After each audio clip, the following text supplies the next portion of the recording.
Hello there, welcome back to Legends with Durka on the Series X and mobile device. Today I wanted to showcase the mobile version of the game as well as do a comparison between it and the console version.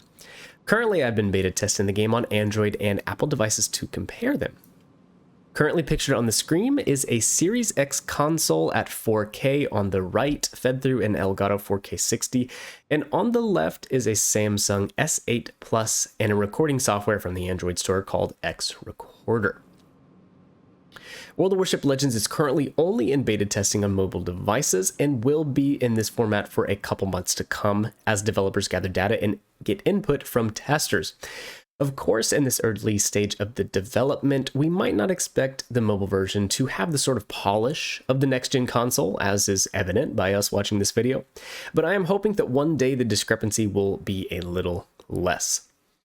If you're unfamiliar, the accounts are currently separating, meaning you could not log in on your Xbox Live or PSN account on mobile and hope to have cross-progression. That will be implemented in the future. If you happen to see anyone with a gamer tag kind of like this, you can know that they are a beta tester player and they are on a mobile version of the game. My overall first impressions are that the game is a little difficult to manage using only the touchscreen. I am sure Blitz players might scoff at this a little bit, and hey, I'll be the first to say I am not much of a mobile gamer. Since the Super Nintendo release back in the early 90s, I have had a controller in my hand, and this is the style of gaming I feel most comfortable with. However, hand this game to your 12-year-old nephew, and it's possible he could manage it quite well, given the prevalence of touchscreen use in devices in our younger generation. Still yet, I think the skills gap between the average touchscreen only player and one with a controller will be huge. Controller players are going to have a massive advantage and will readily sail circles around those with a touchscreen. Having controller support via Bluetooth in the future will be absolutely necessary for those who want to play this game seriously on their mobile devices.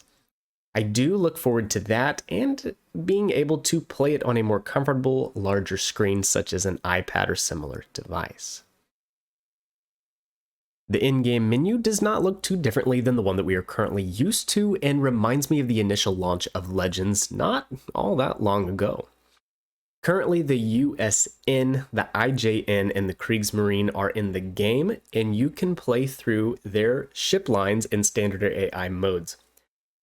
The mission screen is also here, and it has missions that are specifically geared towards maybe teaching new players what they should be doing, although it is very, very rudimentary at this time.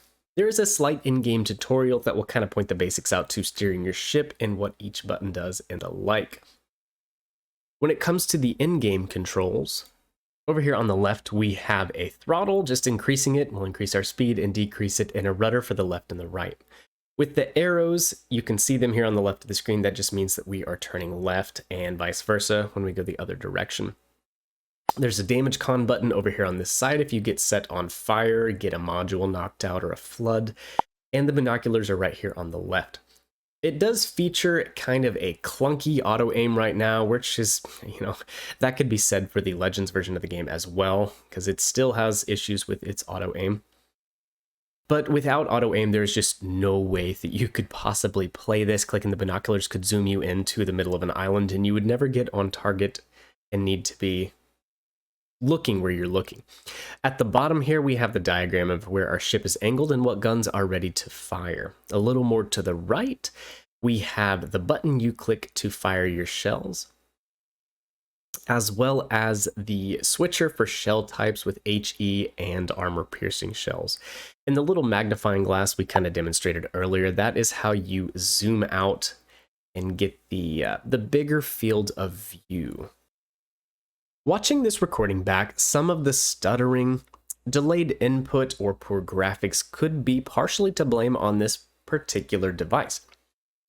The Samsung S8 Plus is not a new phone anymore, and the rapid advancement in processor power and chips and phones honestly make it obsolete. However, I did want to show this example because not everyone is going to be running around with a brand new iPhone or iPad with an A14 processor, which is what the developers recommend you have to play. Some of us might have older phones like this, and this is some of the performance you could expect.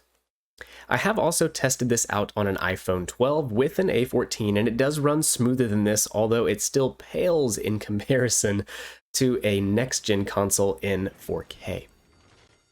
Overall, I do look forward to what this could look like with some optimization and polish a little further down the road, and I will keep you all posted as I test them on various devices. So be sure to subscribe to keep a finger on the pulse of this game. I'm mostly going to continue to hold my reservations about the influx of players and the effect that it could have on our game because I don't think it's really constructive. I did put out an initial video, I'll post a link in the description below, about, some of my thoughts about mobile coming to Legends, and you can check that out if you're interested.